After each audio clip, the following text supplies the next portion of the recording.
गुरु प्यारी साध संगत जी, आप सभी को प्यार भरी राधा स्वामी जी। संगत जी, आपसे विनती है इस वीडियो को शुरू से एंड तक सुनिए। जी संगत जी, क्या आपने महसूस किया है कि पिछले कुछ महीनों में हवा का स्वाद बदल गया है? जैसे किसी अदृश्य शक्ति ने संसार के सांस लेने के तरीके को बदल दिया हो। आसमान में रंग कुछ ज्यादा नीले, कुछ ज्यादा गहरे दिखने लगे हैं। बादलों के बीच से गुजरती बिजली पहले जैसी नहीं लगती और इंसान का दिल वह भी अब वैसा नहीं रहा। बेचैनी, अधूरापन और एक अजीब सी घबराहट चारों ओर फैल रही है। कोई कहता है यह मौसम का खेल है, कोई कहता है कि यह मन का भ्रम है, पर सच्चाई यह है कि यह समय की अंतिम चेतावनी है। नवंबर और दिसंबर 2025 वे महीने हैं जब मानवता एक ऐसे मोड़ पर खड़ी होगी जहां से या तो एक नई शुरुआत होगी या सब कुछ समाप्त हो जाएगा। धरती के भीतर ऐसी हलचल शुरू हो चुकी है जो आंखों से दिखाई नहीं देती। जापान के ज्वालामुखियों से लेकर आइसलैंड की बर्फ तक हर जगह से धरती की धड़कन तेज होती जा रही है। समुद्र के नीचे दर्ज की गई कंपनी सामान्य नहीं है। वैज्ञानिकों ने कहा है कि यह सब टेक्टोनिक चेन रिएक्शन का संकेत हो सकता है, पर वेदों में लिखा है कि जब पृथ्वी अपने भीतर की अग्नि को महसूस करने लगे तब समझ लेना कि युग बदलने वाला है। सूर्य भी अब शांत नहीं रहा, उसकी सतह पर जलते हुए विशाल तूफान उठ रहे हैं। वैज्ञानिक उसे सोलर फ्लेयर कहते हैं, लेकिन पुराने ज्योतिष ग्रंथ उसे आकाशीय दंड कहते हैं। एक ऐसी अग्नि जो उन सभ्यताओं को चेतावनी देती है जो प्रकृति को भूल जाती है। नवंबर के मध्य में सूर्य और पृथ्वी के बीच एक दुर्लभ संरेखन आने वाला है। इसे खगोलविद हेलियोस क्रॉस कहते हैं, पर जो लोग रहस्य जानते हैं वे इसे कालचक्र की चरम स्थिति कहते हैं। उस क्षण पृथ्वी की चुंबकीय ढाल कुछ घंटों के लिए कमजोर हो जाएगी। यही वह समय है जब सबसे बड़ा खतरा संभव है। कल्पना करो अगर एक पल के लिए बिजली, इंटरनेट, उपग्रह सब बंद हो जाए, मोबाइल नेटवर्क टूट जाए, बैंकिंग सिस्टम ठप पड़ जाए और दुनिया का हर उपकरण एक साथ चुप हो जाए। न कोई आवाज, न कोई सूचना, बस सन्नाटा। यही वह सन्नाटा होगा जो मनुष्य को याद दिलाएगा कि वह कितना निर्भर हो गया है उन मशीनों पर जिन्हें उसने खुद बनाया। यह चुप्पी तकनीकी नहीं होगी, यह आध्यात्मिक परीक्षा होगी। इसी दौरान एक और रहस्यमय घटना होने की संभावना है, और अरोरा का नृत्य, वह चमकीली हरित और नीली रोशनी जो सामान्यतः उत्तरी ध्रुव पर दिखाई देती है, अब विषुवत रेखा के पास भी दिखाई देने लगेगी। विज्ञान इसे मैग्नेटिक फ्लक्स का प्रभाव कहेगा, पर प्राचीन भविष्यवाणियां कहती हैं कि जब आकाश जल उठे और दिन में भी तारे दिखे तब मानव अपने कर्मों का लेखा चुकाने के निकट होता है। धरती की ध्रुवीय धाराएं भी डगमगाने लगी हैं। उत्तरी दिशा कुछ अंशों में खिसक चुकी है। यह छोटा परिवर्तन देखने में मामूली लगता है, लेकिन इससे मौसम चक्र, वर्षा की मात्रा और समुद्र के स्तर में बड़ा बदलाव आ सकता है। कई देशों के वैज्ञानिक चेतावनी दे रहे हैं कि आने वाले महीनों में जलवायु की अनिश्चितता सबसे खतरनाक स्तर पर पहुंच सकती है। पर असली तूफान धरती पर नहीं, मानव के भीतर उठ रहा है। हमारी सभ्यता अब उस द्वार में पहुंच गई है जहां संवेदना मशीनों से हार रही है।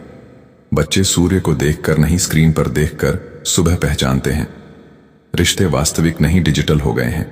ये वही लक्षण है जिनका उल्लेख कई अर्षियों ने किया था कि जब मानव अपने भीतर की आत्मा को भूल जाएगा तो प्रकृति उसे याद दिलाने आएगी।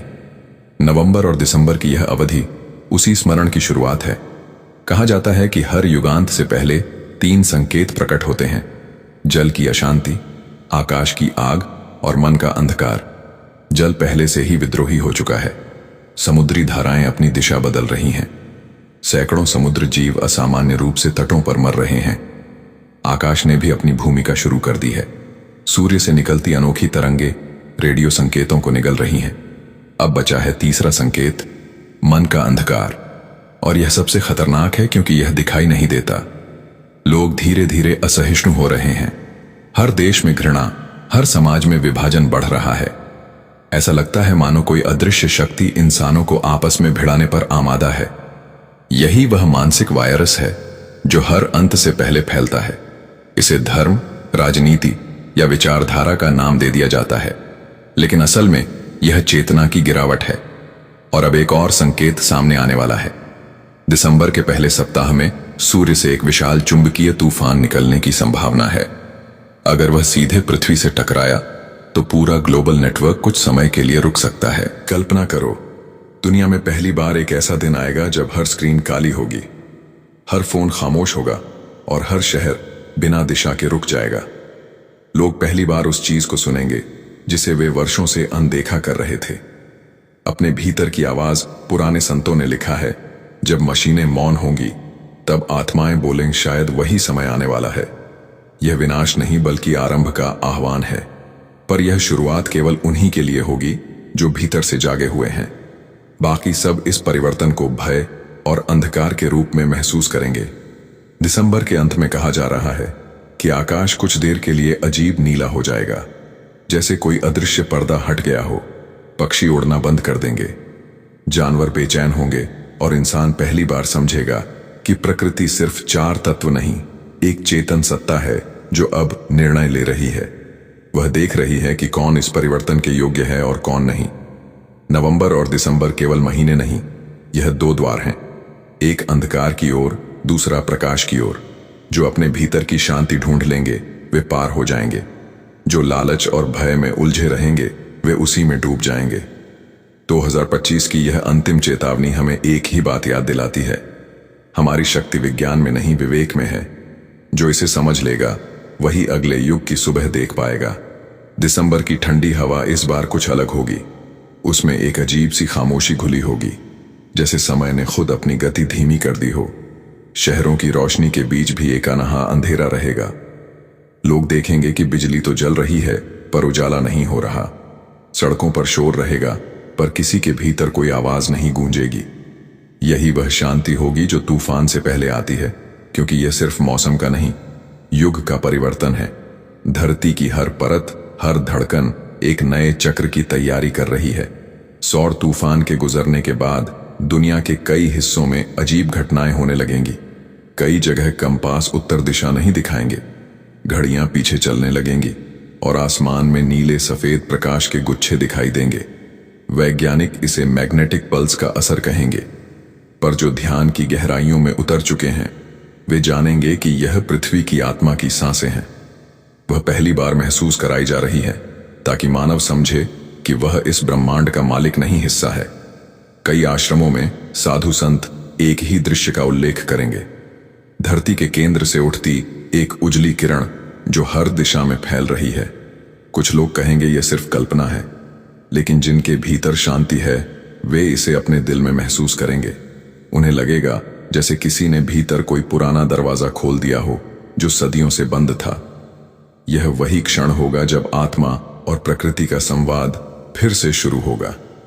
इसी बीच शहरों में एक और अद्भुत नजारा दिखेगा। एक हफ्ते के लिए बिजली, इंटरनेट और उपग्रह पूरी तरह बंद हो जाएंगे। कोई देश किसी दूसरे से संपर्क नहीं कर पाएगा। लोग डरेंगे, कुछ इसे कयामत कहेंगे, कुछ कॉन्स्पिरेसी, लेकिन सच्चाई यह होगी कि यह साइलेंट वीक मानवता की परीक्षा होगी। उस हफ्ते में जो भीतर से अशांत होगा वह घबरा जाएगा, जो भीतर से शांत होगा वह इस सन्नाटे में प्रकाश देखेगा। एक बूढ़े साधु ने कहा था, जब पृथ्वी थक जाएगी तो वह एक रात के लिए सबको सुला देगी ताकि वह खुद नया जीवन पा सके। दिसंबर का वही सप्ताह उस निद्रा का समय होगा। प्रकृति अपने भीतर फिर से ऊर्जा संचित करेगी, पर इस बार यह चक्र भिन्न है, क्योंकि मनुष्य ने उसकी सीमा पार कर दी है। वनों को काटा, समुद्रों को दूषित किया और मिट्टी से खिलवाड़ किया। अब धरती जवाब दे रही है, क्रोध से नहीं, सुधार से। लोग देखेंगे कि उस सप्ताह में पक्षी चुप हो गए हैं। गाय, कुत्ते, बिल्लियां सभी दिशाहीन होकर घूमते हैं, मानो कुछ बड़ा आने वाला है। आसमान में रात के बीच एक नीला गोला प्रकट होगा जो कुछ मिनटों के लिए पूरी धरती को रोशन करेगा।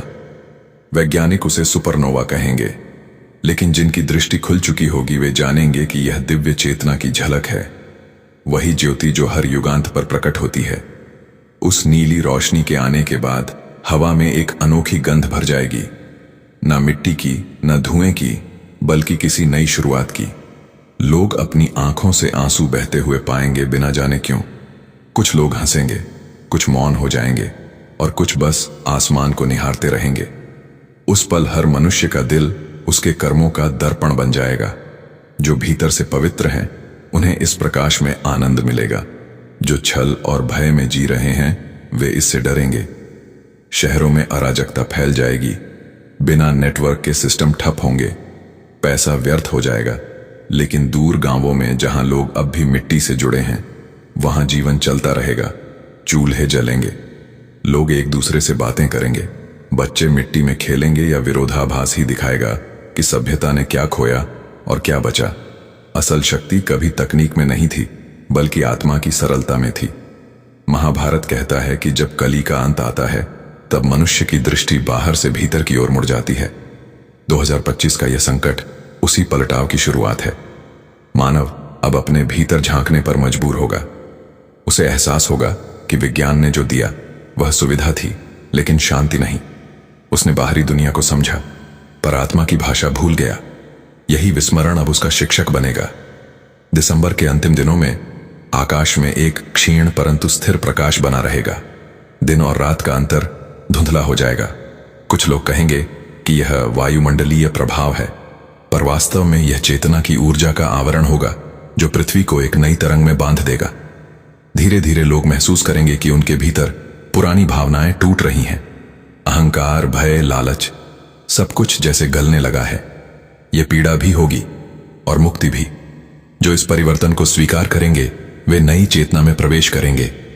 बाकी सब विरोध में रहेंगे और अंधकार में खो जाएंगे। लेकिन यह अंधकार स्थायी नहीं होगा, क्योंकि जब युग बदलता है तो सबसे पहले प्रकाश अंधकार के बीच से ही जन्म लेता है। 2025 का यह वर्ष वैसा ही संगम है जहां मनुष्य और प्रकृति दोनों का पुनर्जन्म एक साथ होगा। यह वह क्षण है जब हमें यह तय करना होगा कि हम किस पक्ष में खड़े हैं। जो भीतर से निर्मल है वे इस आग में तप कर स्वर्ण बनेंगे। जो छल पूर्ण है वे राख में बदल जाएंगे। लेकिन अंत में यह भी दया ही है, क्योंकि सृष्टि किसी से घृणा नहीं करती, वह केवल संतुलन चाहती है। दिसंबर के अंतिम दिन जब कैलेंडर का आखिरी पन्ना पलटेगा तो एक हल्की हवा चलेगी। वह हवा एक संदेश लाएगी, जो मिट गया वह झूठ था, जो बच गया वही सत्य है। और यही 2025 की अंतिम चेतावनी है। यह विनाश नहीं, पुनरुद्धार है। जो इसे समझ गया उसने युगांत को पार कर लिया। जो नहीं समझा उसके लिए यह अंत ही नया आरंभ बनेगा। उस दिन सूरज फिर उगेगा, लेकिन वैसा नहीं जैसा पहले था। उसका प्रकाश नरम होगा, उसकी किरणें अधिक सुनहरी। लोग उस सुबह को देखेंगे और कहेंगे कुछ तो बदल गया है, पर असल परिवर्तन बाहर नहीं भीतर हो चुका होगा। मानवता ने पहली बार अपनी आत्मा की आवाज सुनी होगी। यही वह क्षण है जब सतयुग की पहली सांस इस धरती पर उतरेगी। अगर आपको लगता है कि यह चेतावनी सिर्फ कहानी नहीं एक संकेत है, तो इस संदेश को ज्यादा से ज्यादा लोगों तक पहुंचाओ। वीडियो को लाइक करो, शेयर करो और कल की टेल्स को सब्सक्राइब करो, क्योंकि अगली कहानी शायद तुम्हें आने वाले समय के लिए तैयार करने वाली होगी। गुरु प्यारी साध संगत जी, सभी को प्यार भरे राधा स्वामी जी।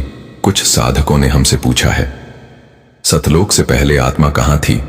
यह प्रश्न साधारण जिज्ञासा नहीं है, बल्कि आत्मा के भीतर उठने वाली उस अनादि पुकार का स्वर है जो हमें हमारे असली धाम की ओर ले जाना चाहती है। आज का यह विषय सोचने भर के लिए नहीं है, बल्कि महसूस करने के लिए है। यह आत्मा का गुप्त रहस्य है जो भीतर शांति, प्रकाश और प्रेम का द्वार खोलता है।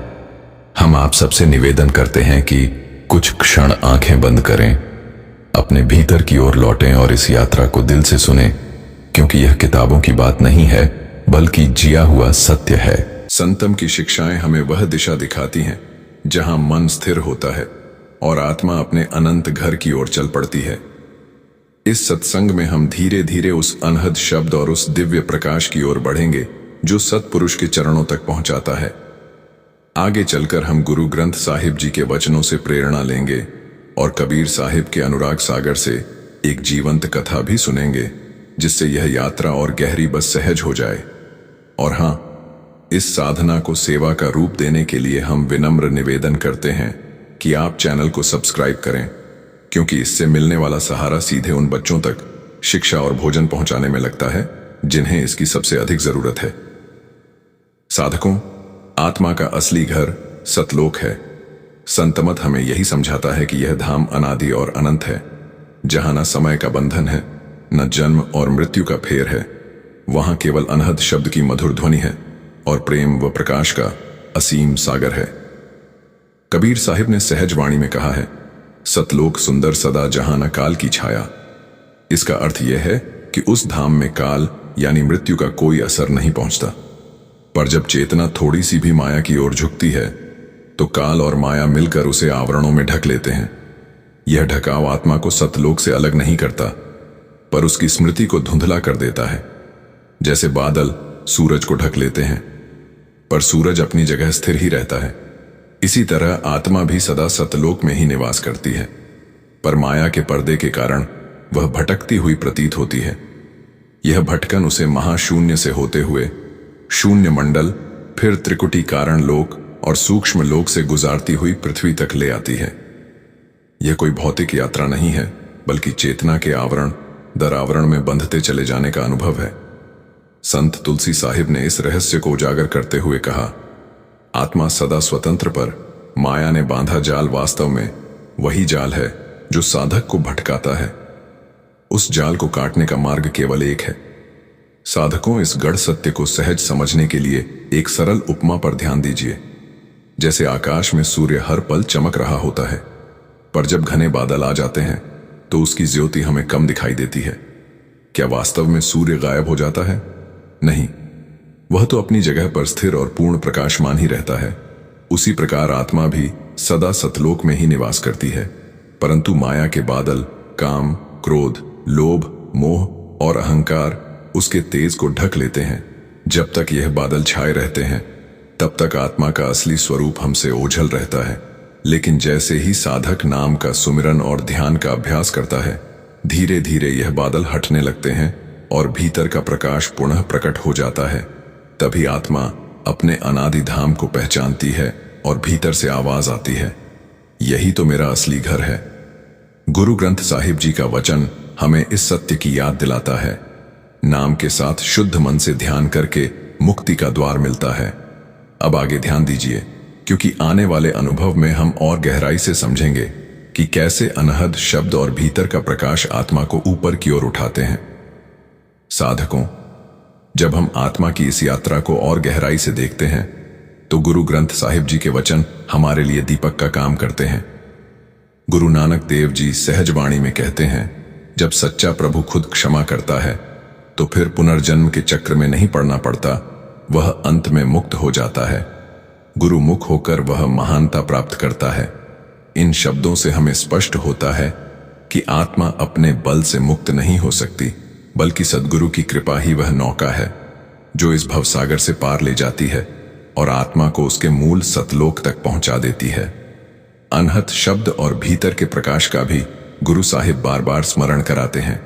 वे कहते हैं, प्रभु के नाम का सिमरण करके अंधकार उजाला हो जाता है, उनके गुणों का ध्यान करके पाप नष्ट हो जाते हैं। इसका अर्थ यह है कि जब साधक सुमिरन करता है तो भीतर का अंधकार छूट जाता है और आत्मा अनहद की धुन और प्रकाश की लहरों के सहारे ऊपर की ओर उठने लगती है। यही अनुभव सूरत शब्द योग्य का हृदय है, जहां चेतना धीरे धीरे स्थूल से सूक्ष्म और सूक्ष्म से पारलोक की ओर चल पड़ती है। गुरु अर्जुन देव जी ने इस सच्चाई को और स्पष्ट करते हुए कहा, जो प्रभु के नाम से रंगे जाते हैं, साध संगत में वे भयानक संसार सागर को पार कर जाते हैं। जन्म मरण के पाप मिट जाते हैं और कोई दाग फिर नहीं लगता। यहाँ गुरु महाराज हमें यह आश्वासन दे रहे हैं कि नाम की शक्ति और संगत की पवित्रता आत्मा को वह स्नान कराती है जिससे हर मलिनता धुल जाती है और आत्मा शुद्ध होकर अपने अनादि धाम में लौट जाती है। अब आगे ध्यान दीजिए, क्योंकि यहां से हम एक कथा के माध्यम से देखेंगे कि कैसे आत्मा काल के जाल में भटकती रही और सद्गुरु की कृपा से वापस अपने घर पहुंची। साधकों, अब इस गढ़ यात्रा को और जीवंत बनाने के लिए हम कबीर साहिब के अनुराग सागर से एक कथा का स्मरण करते हैं। वहां बताया गया है कि आत्मा मूल रूप से सतलोक की निवासी है, जहां वह सत्पुरुष के साथ एक रूप होकर प्रेम और प्रकाश में रमण करती है। परंतु काल, जो समय और माया का स्वामी है, उसने आत्मा को अपने जाल में बांध लिया। जैसे ही आत्मा इस जाल में उलझी, उसे नीचे लोकों में उतरना पड़ा और वह पृथ्वी पर जन्म लेती रही, कभी मानव रूप में, कभी पशु या पक्षी के रूप में और कभी वृक्ष तक बनकर हर जन्म में उसे सुख और दुख के अनुभव हुए, परंतु यह अनुभव वास्तव में उसे और अधिक बांधते चले गए। कबीर साहिब ने सहज शब्दों में कहा, जीव भटकता फिरे अपारा, काल के जाल में बंधन हारा। लेकिन यहां हमें यह भी समझना है कि सत्पुरुष की करुणा की कोई सीमा नहीं है। उन्होंने हर युग में सद्गुरु को इस पृथ्वी पर भेजा ताकि आत्मा को नाम और शब्द की दीक्षा देकर जगाया जा सके। इस कथा में एक साधक का जिक्र आता है जो असंख्य जन्मों तक माया के मोह और कर्मों के बंधनों में उलझा रहा। एक दिन उसका भाग्य जागा और वह सद्गुरु की संगत में पहुंचा।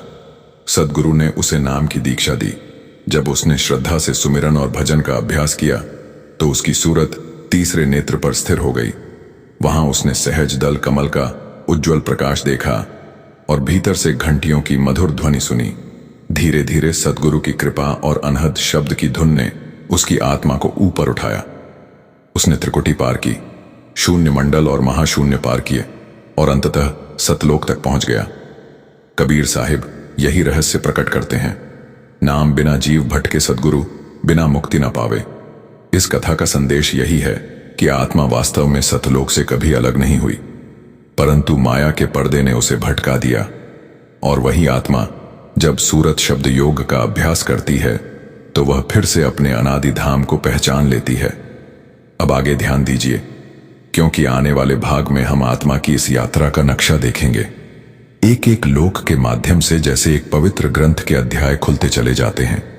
साधकों, अब हम आत्मा की रहस्यमय यात्रा को एक एक लोक के माध्यम से देखेंगे, जैसे कोई पवित्र ग्रंथ अपने अध्याय धीरे धीरे खोल रहा हो। सबसे पहले बात करें सतलोक की, जो आत्मा का मूल धाम है।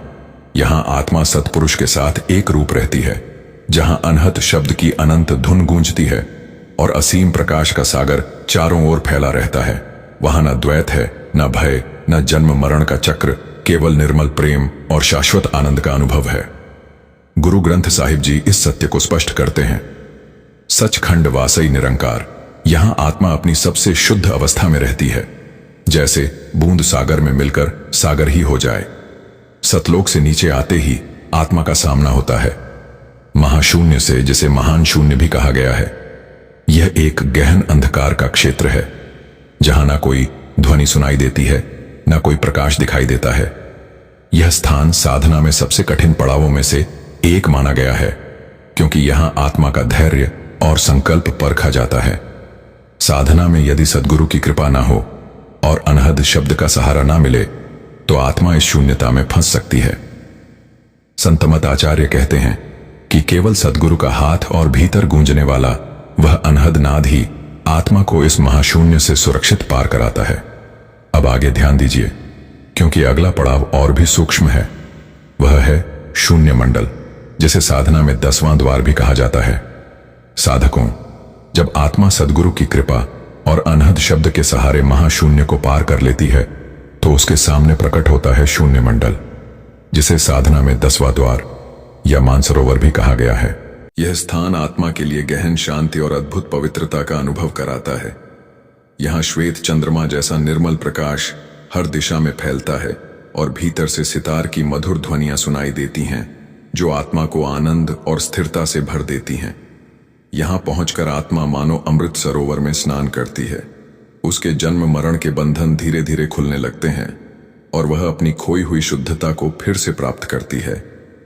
यह अनुभव साधक को यह विश्वास दिलाता है कि आत्मा केवल शरीर और इंद्रियों तक सीमित नहीं है, बल्कि वह एक अनंत यात्री है जो अपने घर लौट रही है। अब आगे ध्यान दीजिए, क्योंकि यहां से यात्रा और सूक्ष्म होती है। अगले पड़ाव पर हम त्रिकुटी या कारण लोक की ओर बढ़ेंगे, जहां आत्मा अपने सबसे गहरे कर्मों और मायिक बंधनों का सामना करती है। साधकों, शून्य मंडल को पार करने के बाद आत्मा जिस अगले पड़ाव पर पहुंचती है उसे त्रिकुटी या कारण लोक कहा जाता है। यही वह सूक्ष्म केंद्र है जहां से पूरे ब्रह्मांड की गतिविधियां संचालित होती हैं। यहां आत्मा लाल सूर्य की तरह प्रखर प्रकाश का दर्शन करती है और भीतर ढोल जैसी गहरी गंभीर ध्वनियां सुनाई देती हैं। इस लोक को कारण लोक इसलिए कहा गया है क्योंकि यहां समस्त कर्मों के बीज बोए जाते हैं। यही वे बीज हैं जो साधक को जन्म जन्मांतर के बंधनों में बांधे रखते हैं। काल और माया का प्रभाव यहाँ अत्यंत प्रबल होता है, मानो साधक के चारों ओर अदृश्य जाल बुन दिया गया हो। परंतु संतमत का आश्वासन यही है कि सतगुरु की कृपा और अनहद शब्द का सहारा मिलते ही आत्मा इन बंधनों को पार कर लेती है और धीरे धीरे इस लोक के पार जाने में सक्षम हो जाती है। यही कारण है कि संतक बार बार कहते हैं कि बिना गुरु के कोई भी जीव इस त्रिकुटी के बंधन से मुक्त नहीं हो सकता। अब आगे ध्यान दीजिए, क्योंकि अगला पड़ाव आत्मा को सूक्ष्म लोक तक ले जाता है। वहां साहस दल कमल का अद्भुत दर्शन होता है और साधक को भीतर सद्गुरु का स्वरूप झलकने लगता है। साधकों त्रिकुटी को पार करने के बाद आत्मा जिस दिव्य लोक में प्रवेश करती है उसे सूक्ष्म लोक या अंडदेश कहा गया है। यहां सहस्त्र दल कमल का अद्भुत प्रकाश खिलता है। हजारों पंखुड़ियों वाला यह कमल आत्मा के भीतर एक अनंत ज्योति का द्वार खोल देता है। इस लोक में तारों की झिलमिलाहट, चंद्रमा की शीतलता और सूर्य का तेज सब एक साथ अनुभव होते हैं, मानो सारा आकाश भीतर ही उतर आया हो। घंटियों की मधुर ध्वनि आत्मा को इतनी मोहक लगती है कि उसकी चेतना पूरी तरह आकर्षित होकर ऊपर की ओर खींच जाती है। यही वह स्थान है जहां सद्गुरु का स्वरूप प्रकट होता है। प्रकाशमय, करुणामय और मार्गदर्शक साधक को यह अनुभव होता है कि वह अकेला नहीं है, बल्कि सद्गुरु हर कदम पर उसके साथ है और आगे की यात्रा के लिए हाथ थामे हुए हैं। इस बिंदु पर आत्मा को यह गहरी अनुभूति होती है कि सद्गुरु ही वह सेतु है जिनके सहारे वह मायक बंधनों से परे निकलकर अपने शाश्वत घर सतलोक की ओर अग्रसर हो सकती है। अब आगे ध्यान दीजिए, क्योंकि यहीं से यात्रा पृथ्वी पर जन्म मरण के चक्र की समझ की ओर लौटती है, जहां आत्मा इस संसार में सबसे कठिन परीक्षा से गुजरती है। साधकों, अब हम उस भूमि पर आते हैं जहां आत्मा सबसे बड़ी परीक्षा से गुजरती है। यह है पृथ्वी, जिसे संत मत में पिंड देश भी कहा गया है। यहां आत्मा स्थूल शरीर में बंध कर 9 द्वारों के माध्यम से बाहरी संसार में खींच जाती है। 2 आंखें, 2 कान, 2 नासिका, 1 मुख और 2 गुप्त द्वार, इन सब के जरिए इंद्रियां आत्मा को निरंतर बाहर की ओर खींचती रहती हैं। यही कारण है कि वह माया के जाल में फंसकर जन्म और मृत्यु के अंतहीन चक्र में भटकती रहती है। गुरु नानक देव जी का वचन इस द्वैत को बड़ी सादगी से प्रकट करता है। अगर जन्म है तो मृत्यु है, अगर सुख है तो दुख है। यह संसार सुखदक मिलन, वियोग, हंसी, आंसू की अदला बदली है और इस सब के पीछे माया का जाल काम करता है। काम, क्रोध, लोभ, मोह और अहंकार। गुरु अर्जुन देव जी कहते हैं, माया मोह बंधन संसार सागर डूबत है गुरु, बिना कोई न पावे भव जल तरणहार। इस संसार सागर में डूबने से बचने का उपाय केवल एक है, सद्गुरु का सहारा। फिर भी साधकों इसी पृथ्वी को संतमत सबसे पवित्र अवसर मानता है। यही वह भूमि है जहां आत्मा को मानव देह का अनमोल उपहार मिलता है। स्वर्ग या नरक में भी आत्मा मुक्त नहीं हो, क्योंकि केवल मनुष्य शरीर ही वह सोपान है जहां से सतलोक की यात्रा फिर शुरू की जा सकती है। संतमत हमें स्मरण कराता है कि यही मानव जन्म वह स्वर्णिम क्षण है जहां सद्गुरु की शरण में आकर आत्मा अपने कर्मों का लेखा जोखा समाप्त कर सकती है। गुरु अमरदास जी का वचन इस सत्य को उजागर करता है। सद्गुरु की सेवा से मनुष्य जन्म मरण के चक्र से मुक्त हो जाता है। जब साधक नाम, सुमिरन और सूरज शब्द योग का अभ्यास करता है तो धीरे धीरे उसकी चेतना 9 द्वारों से ऊपर उठकर 10वें द्वार पर प्रवेश करती है और यहीं से वह असली यात्रा फिर शुरू होती है अपने घर सतलोक की ओर लौटने की। अब आगे ध्यान दीजिए, क्योंकि अगले चरण में हम देखेंगे कि पृथ्वी पर रहते हुए साधना किस तरह आत्मा को भीतर की ओर मोड़ती है और उसका मार्गदर्शन करती है। साधकों, पृथ्वी का यह क्षेत्र वास्तव में अद्वितीय है, क्योंकि यहां आत्मा को मानव देह जैसा अनमोल अवसर प्राप्त होता है। इस देह में रहते हुए सूरत यानी हमारी चेतना इंद्रियों के सहारे बाहर की ओर दौड़ती है। दृश्य, शब्द, स्वाद, गंध और स्पर्श में उलझकर बार बार संसार के बंधनों में फंस जाती है। लेकिन सद्गुरु प्रेम से हमें यह सिखाते हैं कि सच्चा सुख बाहर की चकाचौंध में नहीं, बल्कि भीतर के अनहद शब्द और आंतरिक प्रकाश में छिपा है। जब साधक गुरु की दी हुई साधना अपनाता है और सूर्य चंद्रमा की नसों, एड़ा और पिंगला को संतुलित कर सुषुम्ना नाड़ी में प्रवेश करता है, तब उसकी चेतना धीरे धीरे तीसरे नेत्र पर स्थिर हो जाती है। वहां सहसल कमल का दिव्य दर्शन होता है, जहां हजारों पंखुड़ियों से उजाला फूटता है और भीतर से अनहद धुनें गूंजती हैं। यही वह क्षण है जब सूरत शब्द योग की असली यात्रा शुरू होती है। एक ऐसी यात्रा जो आत्मा को पृथ्वी के बंधनों से मुक्त कर धीरे धीरे सतलोक की ओर ले जाती है। संत तुलसी साहिब ने इस अमूल्य सत्य को वाणी में उतारा है। मानव देह दुर्लभ है, इसे व्यर्थ न गवाओ। गुरु की शरण में आओ, सतलोक का पथ पाओ। अब आगे ध्यान दीजिए, क्योंकि आने वाले अंतिम चरण में हम देखेंगे कि यह पूरी यात्रा अंततः किस प्रकार घर वापसी का मार्ग बन जाती है, जहां आत्मा अपने सत्पुरुष से मिलन कर सदा के लिए शांति और प्रेम में विलीन हो जाती है। साधकों, इस पूरी यात्रा का सार यही है कि आत्मा वास्तव में कभी सतलोक से बाहर आई ही नहीं। वह तो सदा से उसी अनंत धाम में बसी है। बस माया के पर्दों ने उसकी स्मृति को ढक दिया और उसे भटकता हुआ दिखाया। संतमत हमें यही समझाता है कि जीवन का सबसे गहरा उद्देश्य इस भूले हुए घर को फिर से पहचानना और वहां लौट जाना है। और यह वापसी केवल नाम, सुमिरन, ध्यान और सूरत शब्द योग के अभ्यास से ही संभव है। कबीर साहिब ने यही मार्ग बतलाया। सुरती शब्द सतगुरु मिले। सतलोक की राह गुरु ग्रंथ साहिब जी का यह वचन भी हृदय में अंकित कर लीजिए। नाम बिना सब मिथ्या जैसे स्वप्न सुख प्रिय साधकों, अब समय आ गया है कि हर सांस को पवित्र बना लें। हर पल भीतर गूंज रहे अनहद शब्द को सुनने का प्रयास करें। हर क्षण भीतर के प्रकाश की ओर लौटे। सतगुरु की शरण यही सुनिश्चित करती है कि यह मानव जन्म व्यर्थ ना जाए, बल्कि वह द्वार बन जाए जिससे आत्मा अपने शाश्वत घर सतलोक में प्रवेश कर सके। प्रेम और श्रद्धा से इस पथ पर चलें, क्योंकि आपका असली धाम सदा से आपका इंतजार कर रहा है, बाहें फैलाए हुए। यह स्थान केवल एक चैनल नहीं, बल्कि साधना और सेवा का संगम है। हर जुड़ाव से हम उन बच्चों तक शिक्षा और भोजन पहुंचा रहे हैं जिन्हें इसकी सबसे अधिक आवश्यकता है। इसीलिए हम आपसे निवेदन करते हैं, कृपया इस वीडियो को लाइक करें, इसे अपने साथी साधकों के साथ साझा करें, और यदि आपके मन में कोई प्रश्न उठे तो कमेंट में लिखें, हम अवश्य उत्तर देंगे। साथ ही कृपया कमेंट में शुक्राना मेरे मालिक अवश्य लिखें। यह पवित्र शब्द आपको भीतर से सकारात्मक ऊर्जा देगा और हमारे इस सामूहिक प्रयास को और बल प्रदान करेगा। और अब कुछ क्षण अपनी आंखें मूंह लें, भीतर लौट चलें, जहां सब मौन है फिर भी सब कुछ कह रहा है। राधा स्वामी जी, क्या कभी ध्यान में बैठते ही आपके पैर में हल्की गुदगुदाहट, पिंडलियों में कसाव या सुन्नपन जैसा महसूस हुआ है? अगर आपने भी ऐसा महसूस किया है तो आइए साथ मिलकर इसका मतलब समझते हैं। स्वागत है आपका हमारे चैनल संत मत में। आज हम एक ऐसे अनुभव की बात करेंगे जिसे सिर्फ सुनना नहीं, बल्कि दिल से महसूस करना होता है। यह हमारे अंदर की आत्मा से जुड़ा एक गहरा राज है। एक ऐसा राज जो हमें हमारे भीतर ले जाता है, वहां जहां सच्ची शांति, उजाला और अंतहीन प्रेम छुपा होता है। इसलिए मैं आपसे एक छोटी सी विनती करती हूं कि अगर अभी आपका मन किसी काम में लगा है तो बस कुछ पल के लिए रुक जाएं, अपने शरीर को आराम दें, आंखें बंद करें और मन को धीरे धीरे भीतर की ओर ले आए।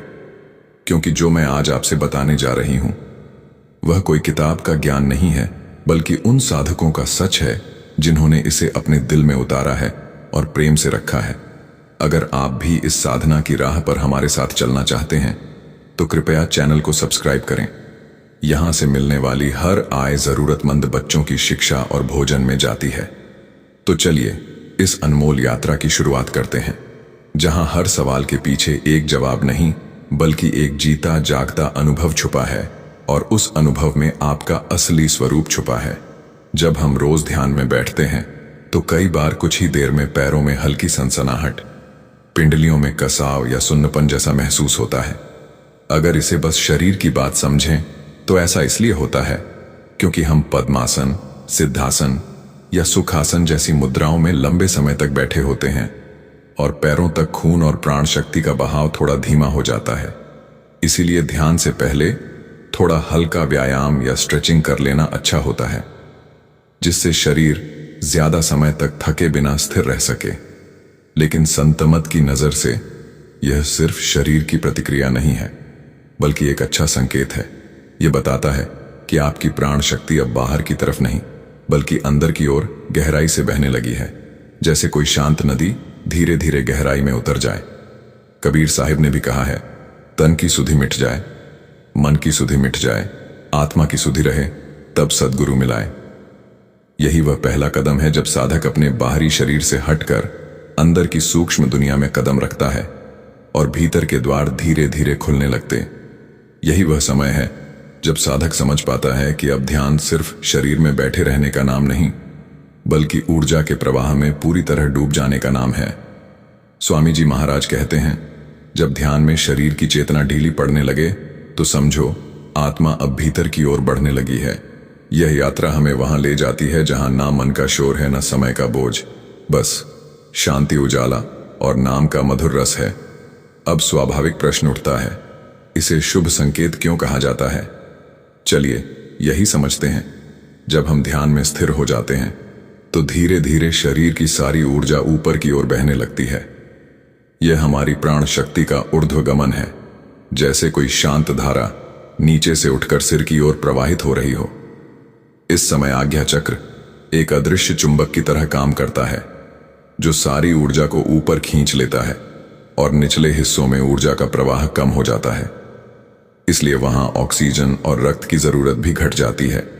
और जब यही प्रवाह भीतर गहराई पकड़ता है तो अनुभव और सूक्ष्म हो जाता है। लगता है जैसे पूरा शरीर ही विलीन हो गया हो, ना कोई भार, ना कोई सीमा, बस हल्कापन, जैसे आत्मा हवा में तैर रही हो। संत और योगी इसे शरीर के बंधनों से ऊपर उठने का संकेत मानते हैं। जब मन स्थूल से हटकर सूक्ष्म ऊर्जा के अनुभव में डूब जाता है। मुझे अपने गुरु महाराज का एक प्रसंग याद आता है। एक दिन उन्होंने एक साधक से कहा, जब तन मन के बंधन ढीले पड़ने लगे तो डरना मत, क्योंकि यह वही डोरी है जो तुम्हें धरती से बांध रही थी, अब यह छूट रही है। कबीर साहिब ने भी इसी ओर संकेत किया है, तन रहे ना तन में मन रहे, ना मन में सोई साधु पहचानिए। ऐसे क्षणों को रोकना नहीं चाहिए बल्कि प्रेम और स्वीकृति से अपनाना चाहिए, क्योंकि यही पल आत्मा को उसके असली घर के और करीब ले जाते हैं। जैसे जैसे शरीर की संवेदनाएं मिटती हैं, ध्यान भीतर और गहराई में उतरने लगता है, मन निर्मल हो जाता है, विचारों का बोझ हल्का हो जाता है और जीवन की मुश्किलों के हल भी सहज दिखने लगते हैं। लेकिन यात्रा यहीं नहीं रुकती। इसी शांति में कभी कभी नींद जैसा भाव भी उभरता है। ध्यान में बैठते ही कुछ मिनटों बाद यह हल्की सी ऊनी अवस्था इसलिए आती है क्योंकि शरीर और मन दोनों गहरी शांति में डूब जाते हैं और मस्तिष्क की तरंगे सक्रिय बीटा से उतरकर अल्फा और फिर थीटा अवस्था में चली जाती है, जो नींद के बेहद करीब है। ऐसे समय में लगता है कि ध्यान नींद में बदल गया, लेकिन अगर भीतर साक्षी भाव बना रहे तो यह साधारण नींद नहीं बल्कि योग निद्रा है। वह अद्भुत स्थिति जो नींद और जागृति के बीच होती है और जिसमें साधक गहरी आध्यात्मिक अनुभव करता है। और जैसे जैसे यह गहरी शांति भीतर फैलती है, शरीर अपनी ही तरीके से प्रतिक्रिया देने लगता है। साधना का मकसद केवल सो जाना नहीं बल्कि सजगता, प्रकाश और भीतर की शांति को अपनाना है। मन शांत होते ही शरीर का सूक्ष्म तंत्र भी प्रतिक्रिया देता है। इसीलिए कभी तापमान का अनुभव बदल जाता है, कभी ध्यान के दौरान अचानक शरीर का तापमान बदलने लगता है। गर्मी में भी ठंडक से रोंगटे खड़े हो जाना या सर्दी में पसीना आ जाना, यह साधारण बदलाव नहीं बल्कि इड्डा और पिंगला नाड़ी के जागरण का संकेत है। इड्डा नाड़ी शीतल है, इसके सक्रिय होने पर ठंडक फैलती है। पिंगला नाड़ी उष्ण है, इसके सक्रिय होने पर कोमल अग्नि पूरे शरीर में बहने लगती है। बाहर का मौसम चाहे जैसा हो, भीतर अपना ही मौसम बन जाता है। मूलाधार के जागरण पर अग्नि जैसी गर्मी और सहस्त्रार के खुलने पर हिम निर्मल ठंडक का अनुभव होना, यह इस बात का संकेत है कि साधक अब स्थूल देह से ऊपर उठकर ऊर्जा और चक्रों के संसार में प्रवेश कर चुका है। स्वामी जी महाराज कहते हैं, जब भीतर का मार्ग खुलता है तो देह केवल एक आवरण रह जाती है और साधक का जीवन ऊर्जा का उत्सव बन जाता है। यही ऊर्जा जब तीव्र होती है तो उसका प्रभाव स्पंदन और झटके के रूप में भी दिख सकता है। कभी ध्यान में बैठे बैठे पूरे शरीर में हल्का या तेज झटका महसूस होता है, जैसे एक पल को शरीर ऊपर उठ गया हो। यह ऊर्जा का वह वेग है जो बांध टूटने के बाद नदी में आता है, अचानक जीवंत और अनियंत्रित।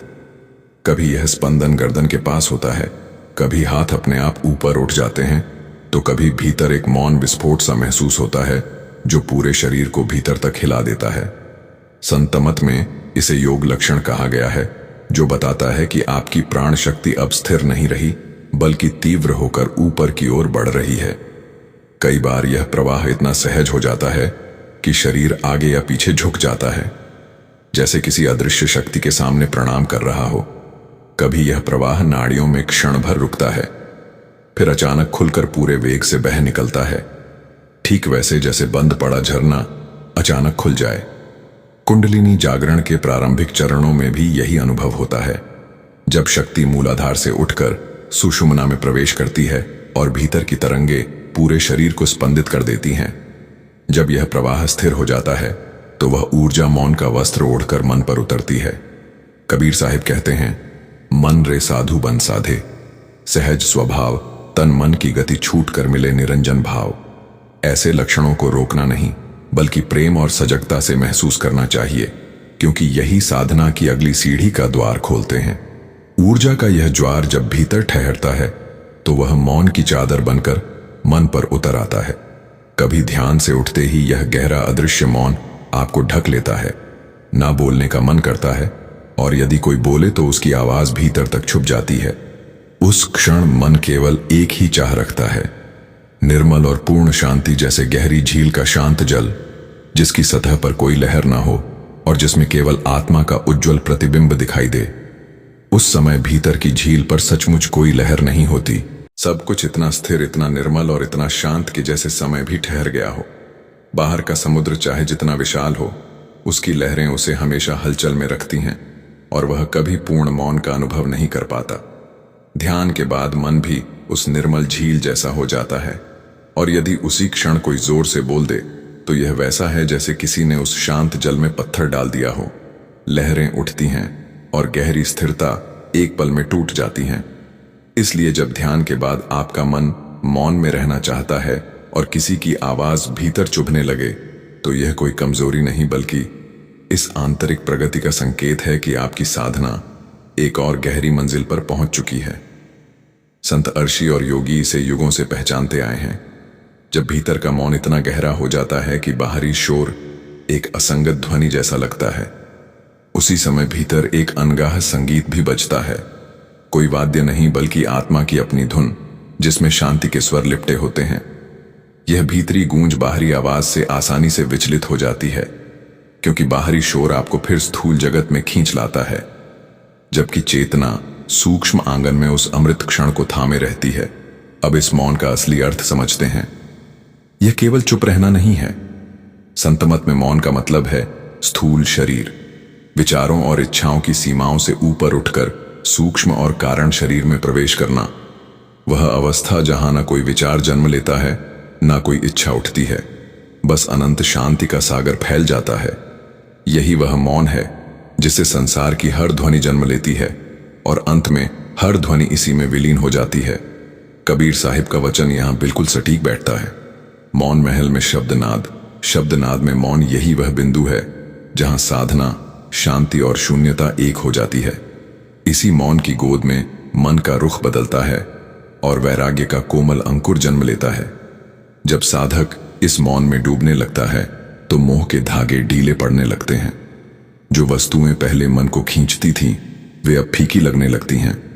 बाहर की हलचल और भागदौड़ के बीच भी मन भीतर की ओर लौटना चाहता है। ये बदलाव वैसा है जैसे कछुआ अपने अंग समेटकर अपने खोल में विश्राम ले लें। बाहरी दुनिया से हटकर अपनी ही गहराई में उतर जाना। भाव बदलते हैं, सोच बदलती है तो स्वभाव भी रूपांतरित होने लगता है। कभी कभी मन में आता है कि सब कुछ छोड़कर किसी आश्रम या वन में चला जाऊं, जहां कोई छू ना सके, कोई बाधा ना दे। लेकिन संतुलन आवश्यक है। यह भागने का नहीं, जागने का मार्ग है। संतमति यही सिखाता है कि ध्यान से उत्पन्न वैराग्य का उद्देश्य दुनिया से मुंह मोड़ना नहीं, बल्कि उसे एक नाटक की तरह देखना है, जहां आप दर्शक भी हैं और साक्षी भी, जो हर दृश्य को देखते हैं पर उसमें उलझते नहीं। स्वामी जी महाराज कहते हैं, संसार की छाया में रहो पर उससे मोह मत करो, क्योंकि यह छाया बदलने वाली है। जब मन अस्थायी सुखों से हटकर स्थायी आनंद में रमने लगता है, तो जो वस्तुएं पहले अत्यंत मोहक लगती थी, अब केवल मायाजाल प्रतीत होती हैं। ध्यान आत्मा का दर्पण है, और जब साधक उसमें झांकता है तो आत्मा की स्मृति जागृत होती है। उस स्मृति के साथ यह अनुभव आता है, मैं केवल यह शरीर नहीं, मैं चैतन्य आत्मा हूं। और जैसे जैसे पकड़ छूटती है, हृदय में प्रेम का स्वाभाविक झरना फूट पड़ता है। तब संसार का मोह क्षीण होने लगता है, चित्त निर्मल होता है, और काम, क्रोध, लोभ जैसे विकार सहज ही धुल जाते हैं। मन राग, द्वेष से मुक्त होकर सत्य और असत्य का विवेक करने लगता है, और यही विवेक साधक को भीतर की शांति की ओर मोड़ देता है। यही है वैराग्य, जिसमें आप संसार में रहते हुए भी उससे ऊपर उठ जाते हैं। और यही वैराग्य जब हृदय को कोमल करता है, तो वही भीतर प्रेम का झरना बनकर फूट पड़ता है। यही वह पथ है जिस पर आर्ष मुनि और योगी अनादिकाल से चलते आए हैं, और जिस पर चलकर आत्मा अंततः अपने परम गृह तक पहुंचती है। इसी प्रेम का एक सरल अनुभव मेरे गुरु के पास देखने में आया। एक साधक थे जिनका स्वभाव पहले काफी कठोर था, लेकिन नियमित ध्यान करते करते उनके हृदय में ऐसा कोमल भाव जागा कि वे हर जीव जंतु के प्रति भी दया से भर उठते। एक दिन उन्होंने देखा कि उनके घर के आंगन में एक घायल चिड़िया पड़ी है, जिसे वे पहले अन्न देखा कर देते। लेकिन उस दिन उन्होंने उसे अपने हाथों से पानी पिलाया और धीरे धीरे ठीक होने तक संभाला। उन्होंने मुझसे कहा, यह प्रेम तो मैंने साधना में ही पाया है, पहले यह मेरे भीतर था ही नहीं। यह प्रेम किसी एक व्यक्ति, परिवार या संबंध तक सीमित नहीं रहता, बल्कि धीरे धीरे हर जीव, हर आत्मा, हर चेतन अचेतन अस्तित्व के लिए फैलने लगता है। नफरत, ईर्ष्या और अहंकार जैसी भावनाएं जैसे अपने आप घुलने लगती हैं, और उनकी जगह दया, भक्ति, दान, कृपा और विनम्रता के कोमल अंकुर सहज ही फूट पड़ते हैं। यह ध्यान की सबसे सुंदर और दिव्य अवस्था है, क्योंकि इसमें आत्मा का अपना स्वाभाविक गुण, प्रेम और करुणापूर्ण रूप से प्रकट हो जाता है। संत मत में इसे हृदय का जागरण कहा गया है, जहां प्रेम किसी शर्त पर आधारित नहीं होता, बल्कि शुद्ध ईश्वरीय भाव में बहता है। जब हृदय चक्र सक्रिय होता है, तो मैं और तू का भेद मिटने लगता है, और हर हृदय में वही एक ज्योति, वही एक श्वास, वही एक सत्य दिखाई देता है। तो यह प्रेम स्थिर कैसे रहे, उसका उपाय भी साधना ही बताती है। स्वामी जी महाराज के शब्दों में, जब हृदय में नाम का रंग चढ़ जाता है, तो जीव भेद मिट जाते हैं, और साधक हर जगह अपने मालिक का ही दर्शन करता है। इस प्रेम का असर इतना गहरा होता है कि यह आपके कर्मों को शुद्ध कर देता है, रिश्तों में मधुरता भर देता है, और आपको भीतर से इतना हल्का बना देता है कि आप संसार में रहते हुए भी एक ऊंचाई पर जीते हैं, जहां ना कोई कटुता है, ना कोई द्वेष, बस प्रेम का शाश्वत प्रकाश है। मुझे अपने गुरु का एक प्रसंग याद आता है। एक साधक जो पहले बहुत क्रोधी स्वभाव का था, नियमित ध्यान करने लगा। कुछ ही महीनों में उसका हृदय इतना कोमल हो गया कि जिसने उसे जीवन भर दुख दिया था, उसके लिए भी उसके मन में केवल आशीर्वाद और शुभकामनाएं रह गईं। यही है ध्यान का अद्भुत असर, जो हृदय को ईश्वर के प्रेम का पात्र बना देता है। कबीर साहिब के वचन इस क्षण और भी जीवंत हो उठते हैं। पोथी पड़प जगमू पंडित भैया, ना कोई ढाई आखिर प्रेम का पड़े सो पंडित हुए। जब ध्यान के बाद यह प्रेम भीतर उमड़ता है, तो यह साफ संकेत है कि आप ईश्वर के और करीब पहुंच रहे हैं। और जब यह प्रेम आपके रिश्तों में उतरता है, तो वे कमल के फूल की तरह हो जाते हैं, जो पानी में रहते हुए भी पानी से अछूते रहते हैं। कई साधक पूछते हैं, क्या यह प्रेम स्थायी रह सकता है? इसका उत्तर है हां, अगर ध्यान केवल एक अभ्यास न रहकर आपकी जीवन शैली बन जाए। नियमित साधना, प्रार्थना और नाम का स्मरण इस प्रेम को स्थिर और गहरा कर देते हैं, ताकि ईर्ष्या, घृणा और अहंकार जैसी परछाइयां स्थायी रूप से मिट जाएं और आप अपने असली स्वरूप में स्थित हो सके। संवेदनशीलता गहरी होती है तो चेतना का एक नया द्वार खुलता है, जिसे छठी इंद्री कहते हैं। साधना का यह सूक्ष्म प्रभाव तब प्रकट होता है जब आप छोटी छोटी बातों को भी गहराई से महसूस करने लगते हैं। हल्की सी आवाज भी भीतर तक उतर जाती है। दूसरों की भावनाएं आपके हृदय को छूने लगती हैं। किसी का दुख दर्द आपकी आत्मा को भिगो देता है और अशुद्ध वातावरण में रहना कठिन लगने लगता है। यह कोई मानसिक कमजोरी नहीं बल्कि आत्मा की प्रगति का साफ संकेत है। अब आप केवल सुनते नहीं अनुभव करते हैं, केवल देखते नहीं महसूस करते हैं। संत मत के महापुरुष हमें यही बताते हैं कि यही संवेदनशीलता साधारण इंसान को योगी, संत और प्रेममय आत्मा में बदल देती है। स्वामी जी महाराज कहते हैं, जिस हृदय में नाम बसता है वह सब जीवों को अपना मानकर प्रेम करता है। यही वह मार्ग है जिस पर चलते हुए साधक अंततः उस शाश्वत प्रेम में लीन हो जाता है जहां से सृष्टि की हर धड़कन जन्म लेती है, और फिर इस यात्रा में एक अत्यंत दिव्य और रहस्यमय द्वार खुलता है जिसे संत मत में छठी इंद्री का जागरण कहा गया है। यह वही सूक्ष्म सेतु है जो साधक को स्थूल देह और इंद्रियों की सीमाओं से उठाकर सूक्ष्म जगत और सूक्ष्म से भी आगे परम ब्रह्म की ओर ले जाता है। जब यह जागरण शुरू होता है तो भकुटी के मध्य एक हल्का सा कंपन, कोमल स्पंदन महसूस होता है, जैसे भीतर कोई अदृश्य घंटी बहुत धीमे स्वर में बज रही हो और उसकी लहरें पूरे अस्तित्व में फैल रही हों। कभी कभी इसी सूक्ष्मता में चेतना देह की सीमाओं से बाहर का स्पर्श भी पाती है। धीरे धीरे नेत्र बंद करने पर नीली या बैंगनी आभा, चमकते हुए बिंदु, सुनहरी ज्योति या अलग अलग आकृतियां दिखाई देने लगती हैं। कभी किसी घटना का पूर्वाभास हो जाता है, कभी बिना मिले ही किसी व्यक्ति की ऊर्जा और भावनाएं महसूस होने लगती हैं, और कभी उसकी मन की बात बिना कहे ही समझ में आ जाती है। कुछ साधकों को स्वप्न या ध्याना अवस्था में भूत, भविष्य या मृत्यु के सूक्ष्म संकेत भी मिलने लगते हैं। यह सभी संकेत इस बात के दूत हैं कि आपकी छठी इंद्री सक्रिय हो रही है, और जब यह सूक्ष्म स्पर्श और गहरा होता है तो चेतना कभी कभी देह की सीमाओं से भी परे जाने लगती है।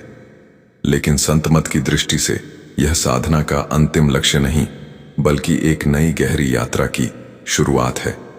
एक ऐसा आमंत्रण जो आपको बाहरी संसार के शोर और सीमाओं से उठाकर आंतरिक ब्रह्मांड की असीम गहराइयों में ले जाता है, जहां प्रकाश और ध्वनि के अदृश्य मार्गदर्शक आपके स्वागत में खड़े हैं। इस मार्ग पर एक और अद्भुत अनुभव सामने आता है। ध्यान में बैठे बैठे या रात को नींद के किनारों पर अचानक ऐसा लगना कि शरीर ऊपर उठ रहा है या आप अपने ही शरीर से अलग होकर हवा में तैर रहे हैं। संत मत में इसे सूक्ष्म शरीर का अनुभव कहा जाता है, जिसे आज की भाषा में आउट ऑफ बॉडी एक्सपीरियंस कहते हैं। यह कोई कल्पना नहीं बल्कि गहरी साधना का संकेत है। ऐसा तब होता है जब चेतना स्थूल शरीर की दीवारों से मुक्त होकर सूक्ष्म शरीर में सक्रिय हो जाती है। जब ध्यान या गहरी निद्रा के समय स्थूल शरीर पूर्ण स्थिर और शांत होता है तो सूक्ष्म शरीर बाहर की ओर गति करता है और साधना की प्रगति के साथ चेतना आकाशीय लोकों में प्रवेश करने लगती है।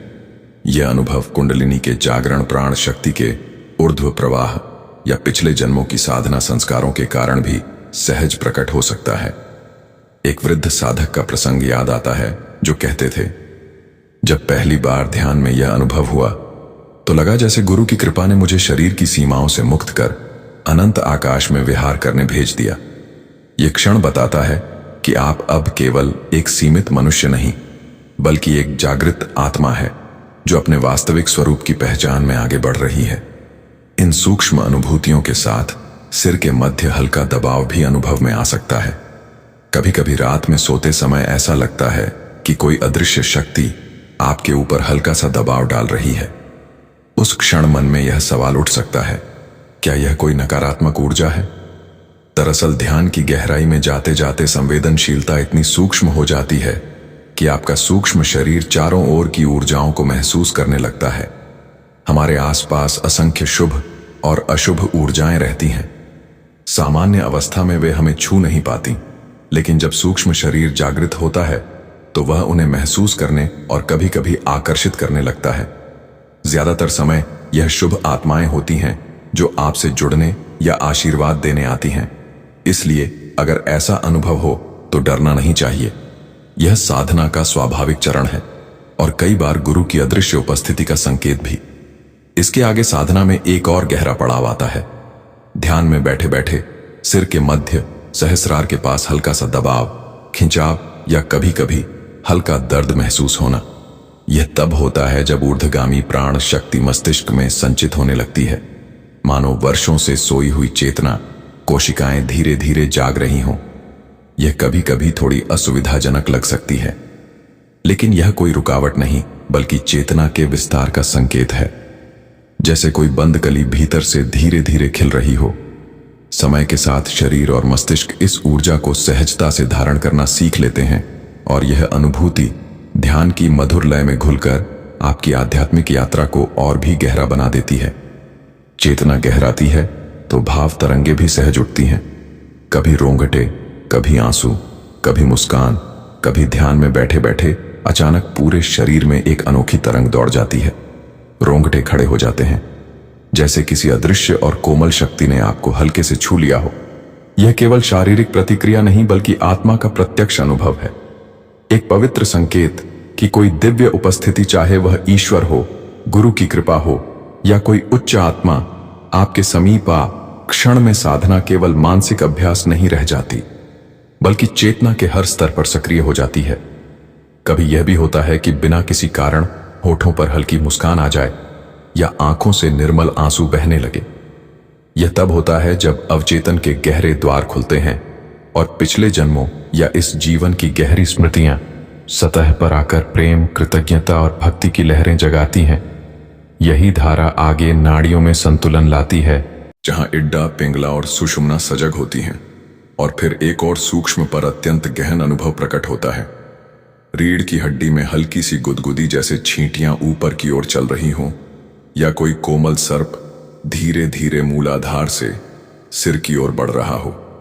संत मत में इसे कुंडलिनी शक्ति के जागरण का प्रारंभिक संकेत माना जाता है। यह शक्ति सामान्यतः मूलाधार चक्र से उठकर क्रमशः ऊपरी चक्रों की ओर प्रवाहित होती है और साधक को गहरे आंतरिक लोकों में ले जाती है। इस क्षण में गुरु की कृपा और साधक का समर्पण मिलकर एक ऐसा अदृश्य मार्ग खोलते हैं जिस पर कदम रखते ही आत्मा पहले से कहीं अधिक जीवंत, उज्ज्वल और चेतन हो जाती है।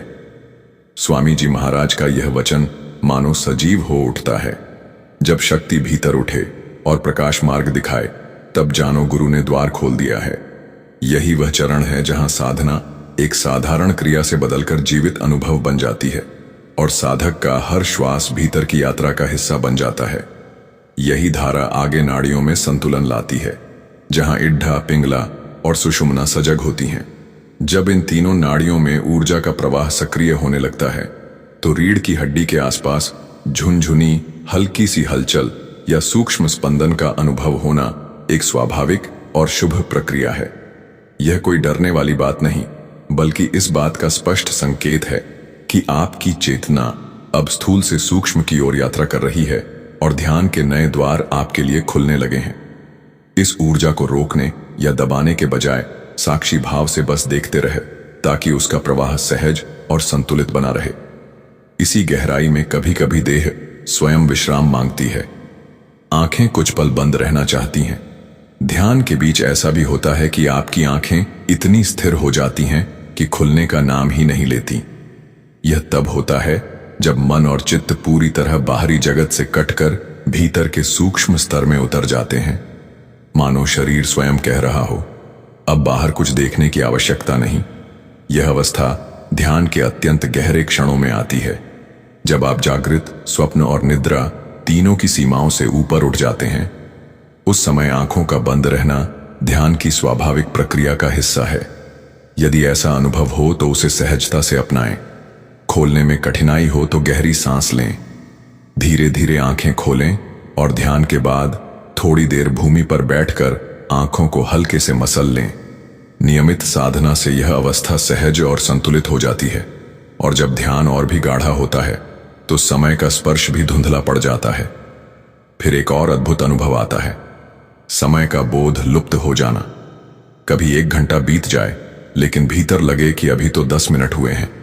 यह तभी होता है जब साधक ध्यान के गहरे आनंद में डूब जाता है और समय का प्रवाह मानो थम जाता है। यह संत मत में एक सुंदर और स्पष्ट संकेत माना जाता है कि आपकी साधना सही दिशा में है और गहराई पकड़ रही है। समय के इस मौन में आत्मा स्वयं के स्वरूप को बिना किसी व्यवधान के निहारने लगती है। कबीर साहिब ने भी कहा है, जो घटंतर बसत है तासे दूर ना जाई। जब मन भीतर ठहर जाता है तो समय और स्थान दोनों की सीमाएं मिट जाती हैं और आत्मा अपने वास्तविक घर की ओर और भी निकट पहुंच जाती है। यह भीतर का असर धीरे धीरे देह में भी झलकता है। हल्कापन स्वाभाविक होने लगता है। कभी ध्यान की निरंतरता से शरीर में अद्भुत परिवर्तन आने लगते हैं। जो शरीर पहले भारी और सुस्त था वह धीरे धीरे हल्का होने लगता, मानो भीतर का बोझ उतर रहा हो। योग शास्त्र कहते हैं कि जब साधना से प्राणमय कोश शुद्ध होता है तो उसमें संचित असंतुलित और भारी ऊर्जा स्वतः बाहर निकल जाती है, जिससे स्फूर्ति और ताजगी का अनुभव होता है। साधारण व्यक्ति अपनी ऊर्जा के लिए केवल भोजन पर निर्भर रहता है, परंतु साधक ध्यान से सौर ऊर्जा, ब्रह्मांडीय ऊर्जा और प्राण ऊर्जा से सीधा जुड़ जाता है। इसी कारण भूख कम होने लगती है, फिर भी भीतर ऊर्जा प्रचुर बनी रहती है। ध्यान का असर केवल शरीर की मांसपेशियों पर नहीं बल्कि पूरे ऊर्जात्मक तंत्र पर पड़ता है, जिससे भारीपन, वासनाएं और भीतर की विषाक्तता सहज ही घटने लगती हैं। गहराई बढ़ते ही श्वास भी सूक्ष्म हो जाती है, मानो वह बस स्थिर लय में है। गहरे ध्यान में कभी ऐसा भी होता है कि सांस इतनी हल्की और धीमी हो जाती है कि साधक को खुद भी एहसास नहीं होता कि वह सांस ले रहा है या नहीं। ध्यान टूटने पर ही पता चलता है कि बिना स्पष्ट श्वास प्रश्वास के भी ऊर्जा पूरी तरह बनी रही। ऐसा इसलिए होता है क्योंकि जब मन पूर्णतः शांत हो जाता है तो प्राणवायु भी स्थिर हो जाती है और सांस का बोध लुप्त हो जाता है। यह अनुभव प्राणमय कोश से विज्ञानमय कोश की ओर बढ़ने का संकेत है, जो साधना की अत्यंत दुर्लभ और पवित्र अवस्था है। योग शास्त्र में स्पष्ट कहा गया है, जब सांस लंबी और भारी हो तो मन चंचल रहता है। जब सांस सूक्ष्म और धीमी हो जाए तो मन समाधि के निकट होता है। इसीलिए सांस का सूक्ष्म होना यह बताता है कि आप साक्षी भाव में स्थिर हो रहे हैं। इसमें किसी प्रयास की आवश्यकता नहीं, बस सहज भाव से उसे महसूस करना है। ऐसी निर्मल शांति में संकल्प भी शुद्ध होता है और वाणी में प्रभाव आना स्वाभाविक है। और फिर इस गहराई के बाद जीवन में कभी कभी ऐसी अद्भुत घटनाएं घटने लगती हैं कि किसी बात का कह देना और उसका सच हो जाना, या किसी को दिया गया आशीर्वाद तुरंत फलित होना। यह वाक्य सिद्धि का लक्षण है, जो तब प्रकट होता है जब ध्यान के बाद मन पूर्णतः शांत, निर्मल और निर्दोष हो जाता है। उस समय आपके शब्द केवल ध्वनि नहीं रहते बल्कि संकल्प की दिव्य शक्ति बन जाते हैं, जो सीधे चेतना से निकलकर सृष्टि में कार्य करती है। संत मत के अनुसार यह तभी संभव है जब साधक की वाणी, विचार और भावना पूर्ण शुद्ध हो जाए। जैसे कहा गया है, यथाचित तथा सृष्टि जैसा आपका मन होगा वैसी ही प्रतिक्रिया ब्रह्मांड से प्राप्त होगी। यही कारण है कि महापुरुष अपने शब्दों में केवल आशीर्वाद, प्रेम और सत्य ही रखते हैं, ताकि उनका प्रभाव सदैव लोक कल्याण में ही हो। इसी शुद्धता का अगला आयाम है सूक्ष्म अंतर्ज्ञान, जहां भाव तरंगे स्पष्ट हो जाती हैं। जब योग और ध्यान से चित्त पूर्ण रूप से शुद्ध हो जाता है तो उसमें उठने वाला संकल्प मानो साक्षात ब्रह्म की इच्छा बन जाता है।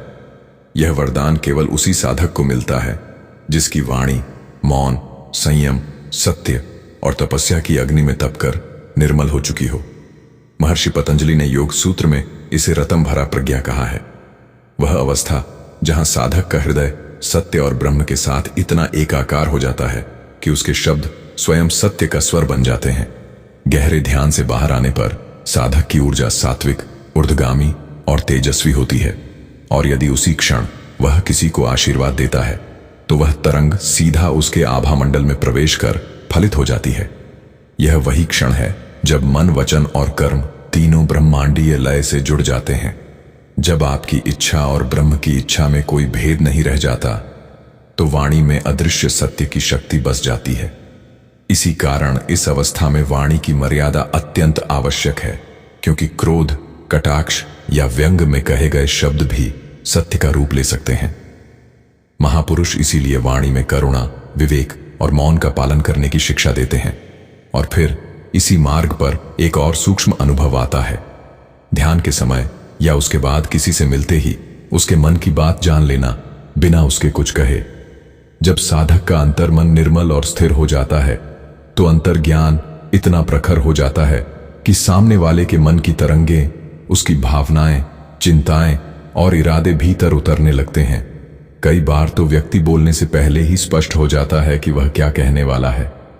इसका कारण यह है कि हर विचार अपनी एक विशेष ऊर्जा तरंग छोड़ता है और ध्यान से जागी छठी इंद्री उन तरंगों को वैसे ही पकड़ लेती है जैसे रेडियो अदृश्य सिग्नल पकड़ लेता है। यह शक्ति एक दिव्य वरदान है, लेकिन इसमें अहंकार का प्रवेश इसे नष्ट भी कर सकता है। इसीलिए इसे गुप्त और मौन रखना ही श्रेष्ठ है। प्रयोग केवल सेवा, मार्गदर्शन और सहायता के लिए करना चाहिए, कभी प्रदर्शन के लिए नहीं। और जब मन निर्मल दर्पण बन जाता है तो भीतर प्रकाश अपने आप प्रकट होता है। इस यात्रा में एक और अद्भुत और सुखद अनुभव सामने आता है। ध्यान के समय या उसके बाद आंखें बंद करते ही भीतर प्रकाश के दर्शन होना। यह प्रकाश कभी घूमता हुआ प्रतीत होता है, कभी किसी अद्भुत आकार में ढल जाता है, तो कभी एक सूक्ष्म बिंदु से फूटकर चारों ओर फैलने लगता है। कई बार ध्यान समाप्त होने के बाद भी आंखें खोलने पर भीतर एक उज्ज्वल मौन बना रहता है, मानो हृदय के आकाश में कोई शांत सूरज चमक रहा हो। यह स्पष्ट संकेत है कि मन का अंधकार हट रहा है और आत्मा की ज्योति प्रकट हो रही है। जैसे भीतर का सूरज अब बादलों से निकलकर हर दिशा में उजाला फैला रहा हो। संत मत के अनुसार यह प्रकाश ज्योति निरंजन के प्रथम दर्शन का आरंभिक संकेत भी हो सकता है, जो साधना में आगे बढ़ते बढ़ते आपको उच्चतर लोकों के द्वार तक ले जाता है। स्वामी जी महाराज कहते हैं, अंतरदी दीदार का दीप जले तो जानो गुरु ने कृपा की है। इस अनुभव के पीछे भागने की आवश्यकता नहीं है, बस साक्षी भाव से उसे निहारना और महसूस करना है, जैसे कोई शांत झील में चंद्रमा का प्रतिबिंब निहार रहा हो। जब आप इसे बिना लोभ और भय के स्वीकार करते हैं तो यह प्रकाश धीरे धीरे आपके स्थायी सखा की तरह साधना में साथ बना रहता है। और जब यह प्रकाश साधना में स्थिर हो जाता है तो वह पूरे जीवन की राह को रोशन करने लगता है, हमें धीरे धीरे अंतिम सत्य की ओर ले जाता है। तो प्रिय साधकों, आज हम एक लंबी, गहन और प्रेममय यात्रा में साथ रहे, ध्यान में होने वाले उन अनगिनत रहस्यमय अनुभवों की जो साधक के जीवन को भीतर से रूपांतरित कर देते हैं। हृदय से आभार है आपका कि आपने अपनी कीमती समय की यह पावन घड़ियां इस साधना के संग बिताई। अब आप भी अपने अंतर में झांक कर देखिए, इनमें से कितने अनुभव आपके जीवन की राह में पहले ही आ चुके हैं। और यदि आपके पास इससे भिन्न कोई अनूठा अनुभव है तो कृपया प्रेम पूर्वक कमेंट में साझा करें, ताकि हम उसे अगले मिलन में साथ बैठकर और गहराई से समझ सकें। यदि यह वाणी आपके हृदय को छू गई हो तो इसे प्रेम से लाइक करें, अपने साधक मित्रों तक पहुंचाएं और चैनल को सब्सक्राइब करना ना भूलें। याद रखिए, इस चैनल से प्राप्त हर अंश जरूरतमंद बच्चों की शिक्षा और भोजन में समर्पित होता है। यह हम सबकी सामूहिक सेवा है। आपके इस सहयोग से न केवल किसी का पेट भरता है, बल्कि किसी के जीवन में ज्ञान और आशा की नई ज्योति जलती है। आइए कृतज्ञता और प्रेम के साथ साधना की इस राह पर आगे बढ़ते रहें, उस मौन की ओर जहां हर अनुभव एक नया द्वार बनकर खुलता है और हर द्वार के पार आपका अपना असली स्वरूप, शाश्वत प्रकाश, अनंत प्रेम और अटल शांति आपका स्वागत करने को तैयार है। राधा स्वामी जी।